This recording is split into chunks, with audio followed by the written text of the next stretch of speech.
Mais palais du peuple wana, Dieu m'a révélé que palais du peuple est maudit. Tant que bakolobe la makamamboka na palais du peuple, makamomnyonso bakoloba les canadiens. Parce que si kawana ba semence ya mabe depuis 1991, le 1er novembre 1991, basala de captation na kati ya palais du peuple. Ko la source ya malédiction ya mboka na biso esimbamite nyonso eza lokola bazokata nzete mais misisa nango etikali na mabele nde problème eza na mboka. C'est pourquoi ozomona nyonso bazosala wana nyonso bazobondela ezosuka nango kaka ndenge ezalaki ezozongelaka ndenge ezalaki parce que misisa eza déraciné te. Martyr eza na problème bakoma bato ebele bakufa. Esprit eza ebele na palais du peuple baboma na ete soki l'époque na bino boyebi bozana basola palais du peuple ya marché plutôt bato ebele bakufa. Alors bato wana nyonso to réclama l'esprit na bango elongo esika wana faut qu'on réclame esprit wana olongo l'esprit wana voilà l'esprit na bango eza wana pasteur na bino atelemi na chair aye kosala par contre arande na ba pasteur mususu azala bozambe te mais bato bazokende wana mpo na nini baza domine badomina bango bakanga bango bazomona liso esika malamu te. Ndenge balobaka soki okimi politike ekolanda ata na sani ya kolia to mpe na mbeto ya kolala oyo elingi koloba.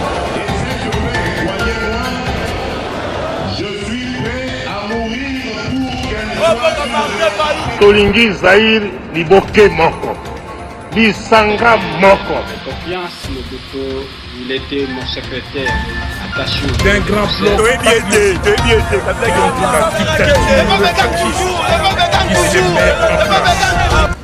Vous connaîtrez la vérité et la vérité vous affranchira. Mon peuple périt par manque de connaissances.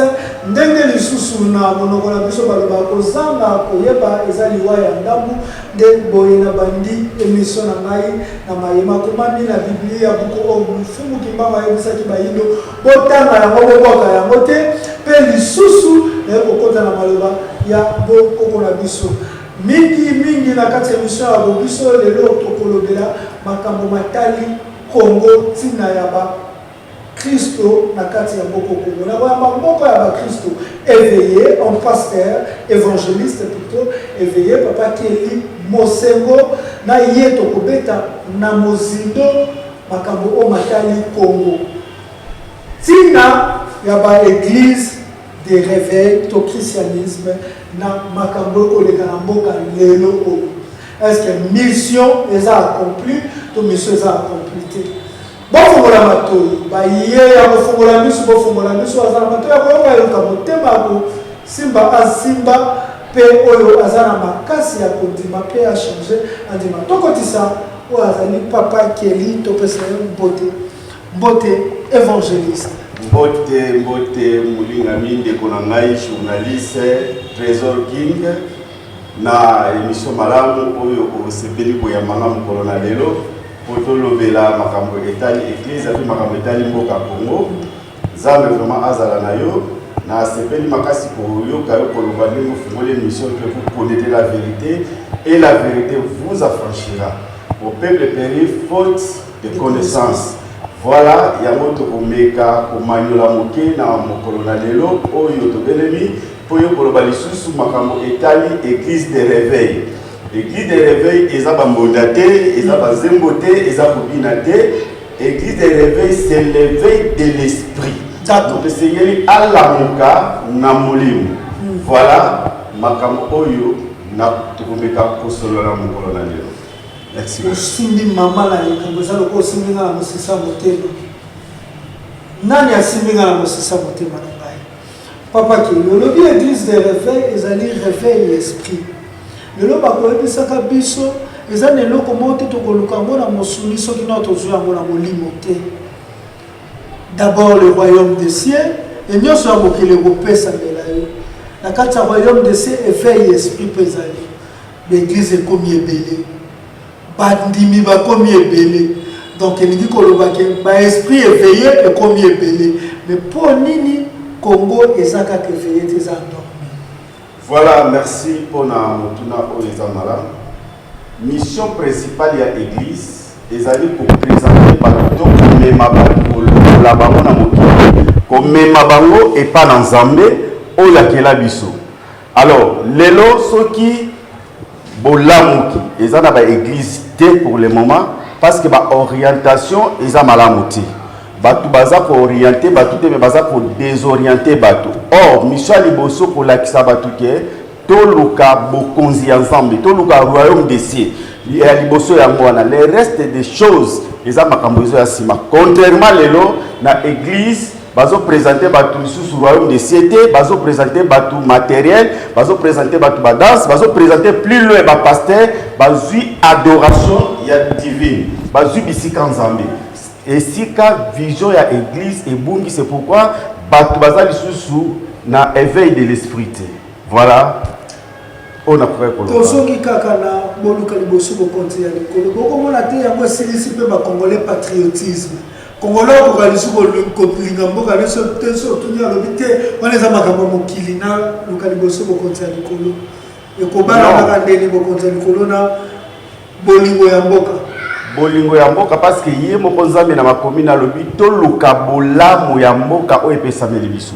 Nzambe apesi biso mboka Congo esengeli to luka pe bolamu ya mboka Congo to ko luka na losambo ya solo po na mboka wana pe na kolobela pe mboka wana. C'est chose très importante na mboka na biso. Mais bokonzi na Nzambe oui to ko luka bokonzi na Nzambe parce que toza ba oyo Nzambe te mise à part na mokili to luka bokonzi wana mais ndenge toza a poto sepela parce que alobi ke sima ya ko luka bokonzi na Nzambe nde nyonso ko pesa mela biso. Alors nyonso ko pesa mela biso pe kozwa kimia na mboka na biso kozwa pe bosomi na mboka na biso kozwa pe bolamu ya mboka na biso. C'est très important aussi. Lelo oyo ba conseiller ya ba konzi ya mboka ba pasteur surtout ya église de référence.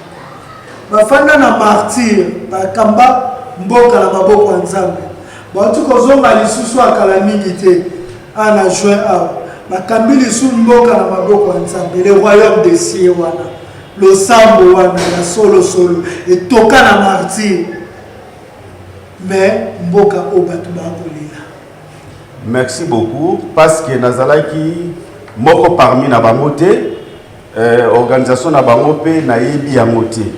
Mais eloko ba ko simanga parce que balinga kite to bazonga na source ya mboka te parce que mboka na biso yesengeli ko simba source nango koyeba esika nini malédiction ya mboka ezali nde sika o eza très important parce que soko yebi source te même nzete soki okati ya molikolo ekosala nini ekokontinue kobota makasa tomonaka ba nzeta savoka ba kokata ngo mais nzete me bible zo ba soko okati nzete ekobota. C'est que l'eau quoi n'est likolo parce que le la misisa eza na mabele et kobota mais le la source ya malédiction ya mboka na biso et simbamité nyonso eza lokola bazo kata nzete mais misisa nango etikali na mabele des problèmes eza na mboka. C'est pourquoi on a nyonso bazo sala wana nyonso bazo bondela ezo suka nango kaka ndenge ezalaki ezozongela kaka ndenge ezalaki parce que misisa eza déraciné te. Oh, Bible le dit, oh, le lonami na Nzambe te ba ko déraciner yango. Pourquoi ba déraciner? Parce que semence wala ezonga lisusu te. Mabe wana ezonga lisusu te. Il faut ko yeba esika ni malédiction oyo e fami na mboka la biso e uti wapi pe ebimeli wapi ezali wapi. Ko déraciner yango ndenge ni e uti wapi malédiction. Voilà, toza ba homme spirituel oyo tozo tambola na ba orientation divine.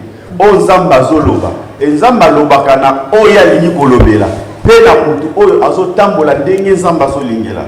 Alors toko déraciner prière parce que oyo lonami na molimo tokolongola na molimo parce que vie na biso batu etambolaka physiquement te vie na biso etambolaka spirituellement. Spiritualité nde yango ezotambwisa vie physique na biso. Alors nyonso ezosalama na mboka na biso eza spirituel. Alors il faut kolinga ko déraciner yango spirituellement. Nini balonaki nini oyo ezoboma mboka pe likambo ezani pe uti wapi balonaki nini. Voilà malédiction uti wapi baloneli biso nini nakoki koyebisa yo kaka eloko moko pour comprendre nazongisa yo na mboka oyo lelo ba institution ya mboka na biso efani na palais du peuple. Premièrement nakobandelo wana palais du peuple esika oyo bazolobela makambo nyonso ya mboka. Mais palais du peuple wana Dieu m'a révélé que le palais du peuple est maudit. Tant que bakolobe la makamamboka na palais du peuple, makamomnyoso bakoloba écoute les canabiétés. Parce que si kawana ba semence yamabe depuis 1991, le 1er novembre 1991, basala benkatation na kati palais du peuple. Maintenant palais du peuple on a ba sataniste, ba science occulte, ba mabe ba siège wana, basala benkatation ba maudire mboka oyo. Mboka oyo eza maudit. Maintenant peuple congolais basatandaka na bato bazokende kosolola makama mboka na kati palais du peuple et kobutina eloko te. Or bato nyonso bazosambela oui bazokende kosambela pona mboka mais bazwani nute révélation ya kolongola esprit oyo efanda na palais du peuple. C'est pourquoi ozomona makambo nyonso oyo bazolobaka oyo baza koarrêter ezosimba te mais compréhension par-ci par-là pona nini parce que sika oyo bofandi eza malamu te. Alors il fallait nous kobongisa esika wana nde yango ozomona makambo ezosala na bamboka na biso nyonso ko salama pe bokoti na banani na esika wana bozosala na bango bato bazolinga mboka te bato balingi malheur ya mboka osangani na bango mboka ekozwa kimia te pe mboka ekozwa bolamu te. Alors biso tozoluka bolamu ya mboka c'est pourquoi moko ya ba origine moko ya babisika oyo malédiction ezali parce que mboka na biso makambo nyonso ya mboka ezalaka arrêté na palais du peuple esika bazolobela ba institution mboka. Maintenant esika wana ezana batu o baleka depuis 1991 ba modira ngo na satana notamment ba uta l'opposition voilà. La majorité to ba uta ki wapi mindele ba nani au juste à cette époque na 1991 tozalaki na président Msusu président wana nde asengaki pour force ba pesa e force azwa makasi parce akomaki menacé na ba opposant asengaki azwa makasi ya kotika la kozalaka wana libela nde asengaki ba force extérieure bazalaki wana toute tendance ya bato monde d'esprit mindele lokola bato moindu me ba oyo basalelaka satana bayaki wana koyana bango bekantaso basalaki teke po mboko ebonga badominaki mboka kodomine po badomine mboka na makambo nyonso. C'est pourquoi lelo peuple congolais azofungama te po na mboka na ye azotelema te malgré les hommes de Dieu lelo otozolobela soi-disant lelo bakoti peuple de Dieu na distraction balingi komema lisu peuple de Dieu te a comprendre makambo eza spirituel na mboka na ye yango na lobi ke éveil de l'esprit eza mbunda te eza distraction te. Alors élu ba député bakotaka place wana mais le vote salamela bango parce que to le bataille ba pasteur bakota wana babima pouvoir na bango esila mais bakota wana ba siège pe le roi batu babima na bango pe. Merci soko tuni ba pasteur wana o peut-être na yebi bango te tuna kaka bango ba pasteur wana contribution na bango en tant que les hommes de Dieu na parlement zalaki ni babosaraki nyonso na komema lisusu na yebi bango te babosanaki makambo nyonso ya bonzambe même spiritualité na bango ezaki diminuer luka ba pasteur wana nyonso tuna bango ta o bazalaki na palais du peuple soki pe bazalelo tuna spiritualité na bango eza ya kokita bakomi bato ba distraction bakomi bato oyo bazoyeba lisusu te mission oyo nzambe atindelaki bango. Alors un homme de Dieu akoki se présenter na makambo politique te parce que homme de Dieu il faut tikala toujours na tâche ya mosala nzambe po yamba message oyo nzambe azopesa ye mpona peuple pe mpona mboka na ye.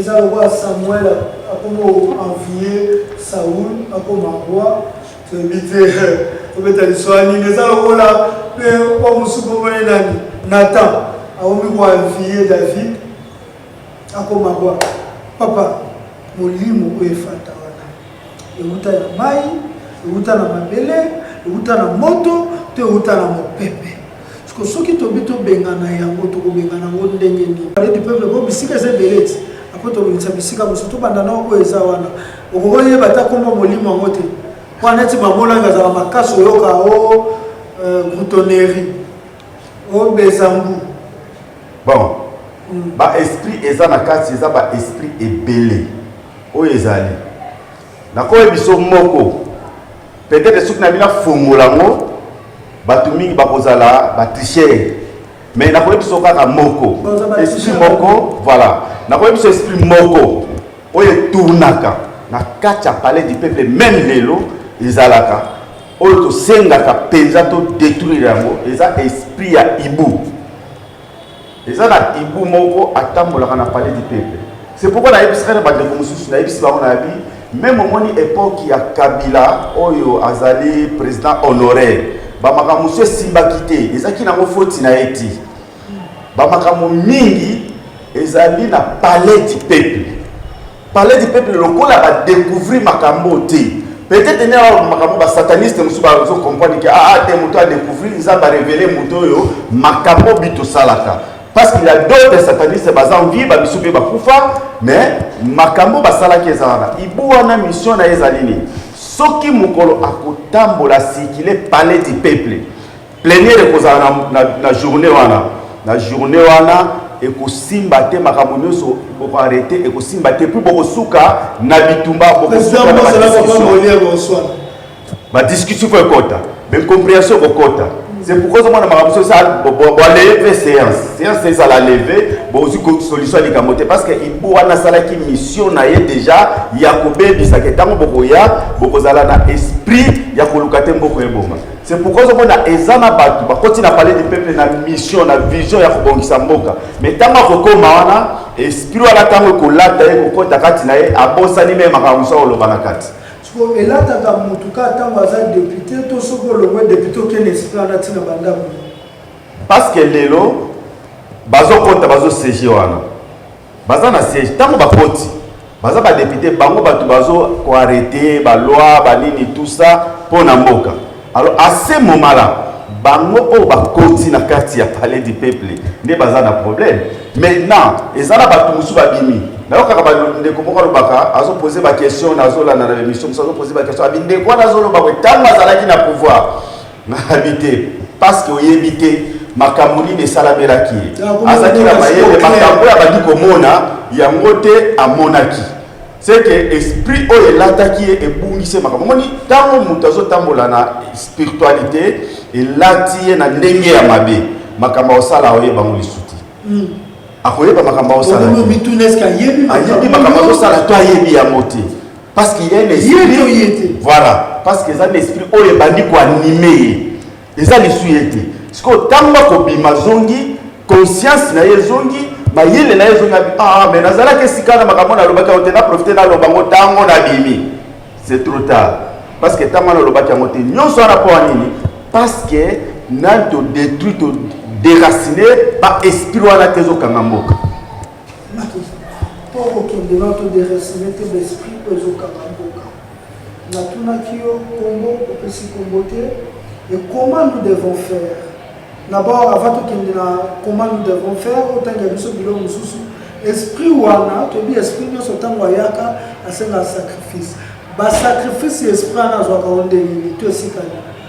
Voilà par sacrifice nambo que ça la makana bandenge ebele par accident les appels moko ya ba sacrifice oui les amoko ba sacrifice et puis bateau bazana kati wana ndenge bazokota na kati ba famille na bango les ala bato musu azosutuka mutune na famille akufi azoyeba ta kufi ndenge nini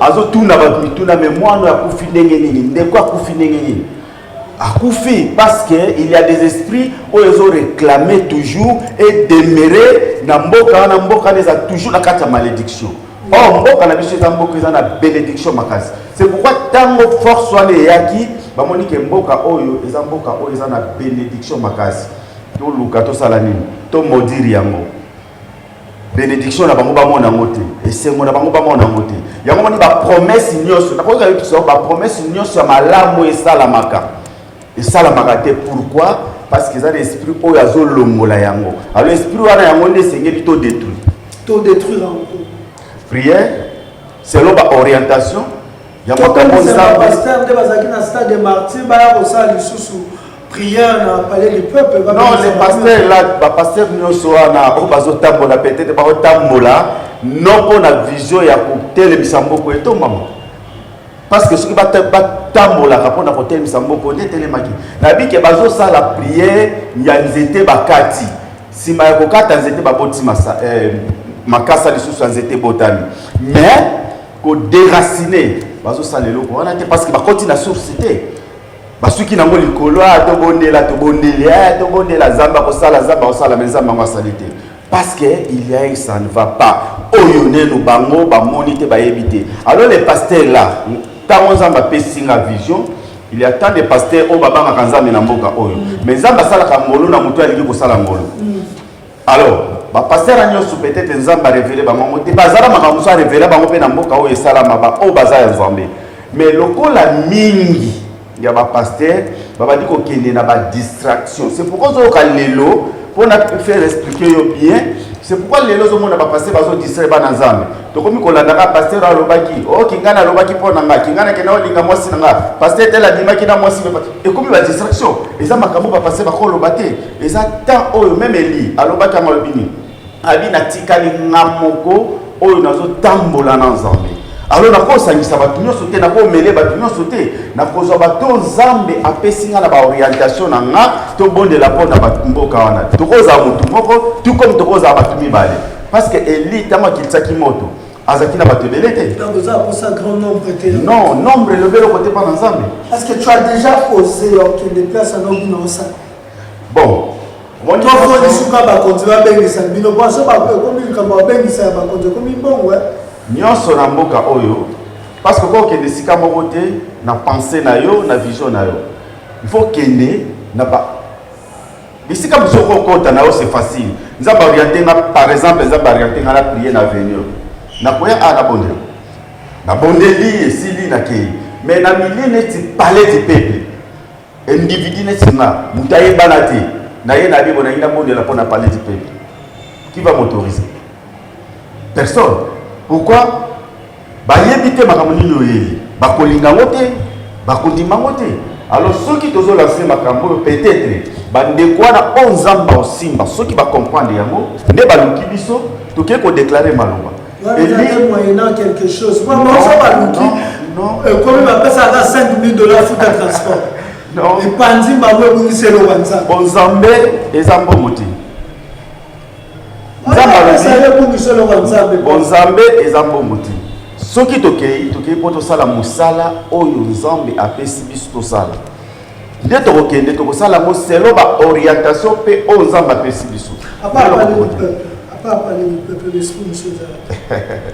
ba esprit eza ebele na martyr beza ba esprit martyr eza na problème ba boma bato ebele bakufa esprit eza kuna na kati ba esprit eza ebele na palais du peuple ba boma na ebite soki une époque na bino boyebi bozana masola palais du peuple ya marchi plutôt ba te bele ba kufa alors ba toi na nyonso to réclamer l'esprit na bango longo sika wana ba réclamer faut qu'on réclame esprit wana longo l'esprit wana voilà da esprit na bango esprit na bango eza wana ba pasteur ba organiser ba campagne wana ba organiser ba prière wana ko kimisa ba esprit wana pasteur wana ti ba orienter ba prière wana ba orienter yango to ba sala ba prière wana ba réclama makamba ba martyr luka ba oza journaliste luka ba image na bango ba sala kilt wana batikala kolobela makamba ba martyr ke ba longo ba martyr batikala kolobela moto basenga mawanzambe pona bandeko wana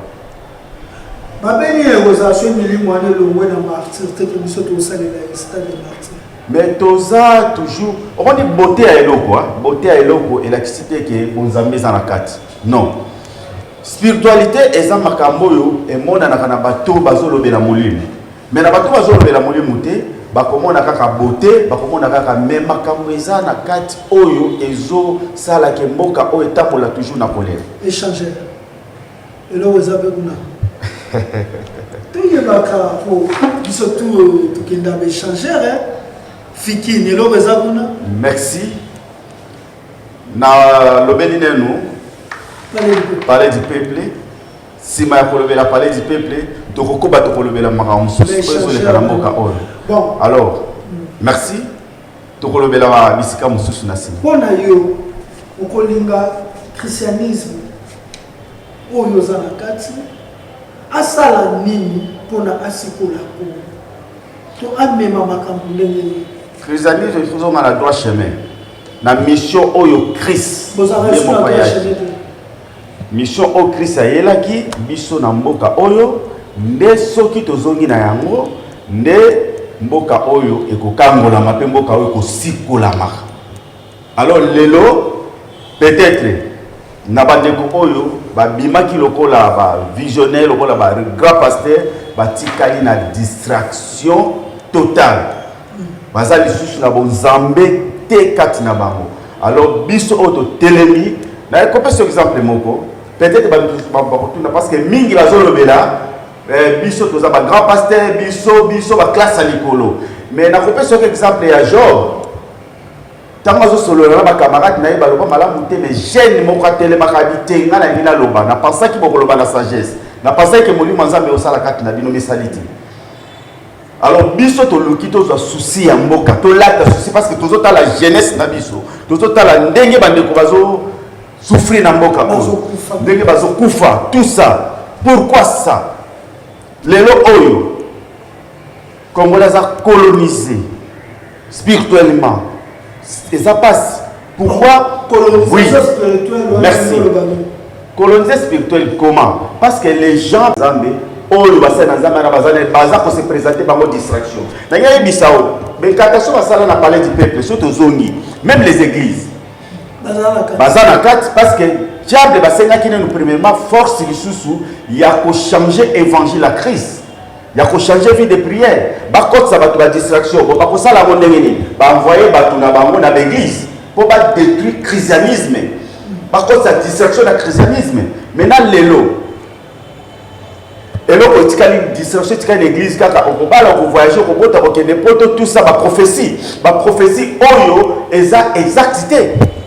Il y a motika na mboka na biso parce que diable a continué batunaye na mission ya ko détruire christianisme. C'est pourquoi makamunyo so ezo simbate parce que batwana ba koti ba zupe batembele o ba memi ba la kisabango nzambe te me ba la kisabango bango. Soit disant bango nde na lobi aba sali vol d'adoration divine. Ba yide adoration nzambe. Ba komi ko so place nzambe batole ba adorer nzambe et si ka ba adorer nzambe ba di ko adorer pasteur. Ke ba la pasteur na biso. Pasteur a sali mabe. Voilà, bah comment on va ici en anglais dans des affaires, la Bible est bien appelée personne sur la terre, votre père, c'est votre père, c'est voilà. Mais là, le christianisme, surtout l'église de la aux hommes, casse na dabi. Bah bengue loko na ba fan d'ici, bah sali détournement, il y a vision. Bah longoli batu na vision, nzambe ba meni batu na vision ya batu. Nous sommes des détournements pour nani, bah détruire christianisme. Christianisme est détruit. Christianisme est kufa. L'église pasteur a sala mabe, pasteur wana mabe batunaye ba komona été parce qu'a dominé ba l'esprit satanique. C'est vrai. Pour la pasteur a dominé l'esprit satanique. Mais il faut en avoir besoin. Pour les geste moko ceux qui ont en besoin de pasteur a sala makamanza bete. Pasteur na bino ba ebisi bino que pasteur na bino aza homosexuel. Bazali mais pas comment baza ko dénoncer bango na bango bazali bango na bango bazolobela ngo toyokaka bango bazolobela ke no mutukutu boy malgré batanga atanga ba kombote mais yo yebi ke passer na bino babengi homosexuel mais okenda kapeka wana babisi yo ke passer na bino bakanga ina plaisir basi ozo kende wana passer na bino atelemi na cher aye ko sala ba compte rendre na ba passer mususu azaba bozamete. Mais batu bazo kenwana pona ni baza dominer ba domina bango bakanga bango bazo mona lisusu ka malamu ti mabe pa na bango komi malamu komi mabe voilà évangéliste Kelly numéro de téléphone pour te communiquer dans la sous-commission pour la technique rappeler biso. Merci, numéro na téléphone est à 097 00 43 97 93 48 829 00 243 97 48 et 93 48 829. Ce qui au Lukinga, au Kozwanga, de repartager même à la page page Facebook. Ce que le Lukinga a Facebook, au Kozwa Kelly Mosengo. Obeti Kelly Mosengo peut-être comment na biloko mususu ya muke malgré efungwami makasité nazawan. Merci beaucoup. Numéro de téléphone est là. Sûr qu'il y a Papa Kelly prochainement. Évangéliste Kelly. Tu remets vraiment Mozindo ya Makamba Congo. La guerre est persistée pour aller dans Congo. Tu vas vite aux alliés terre moko béni. Même bateau Israël va reconnaître le Congo. C'est au christianisme Ouganda. Et ma père Congo. Ni c'est que l'église qui sont derrière ça, l'église comme belé qui sont derrière ça. Donc on a papa et Kelly bazaki moko ya ba invité na mokolo lelo na émission autorité mesana soko za chrétien congolais vous sentez qu'il y a kobeta masolo ya Congo alingisi bato Israël te alingisa bato mboka na Congo pour secondaire ezali tokuta embalasima ba ndenge balobaka soki okimi politike ekolanda ata na sani ya kolia to mpe na mbeto ya kolala oyo likoloba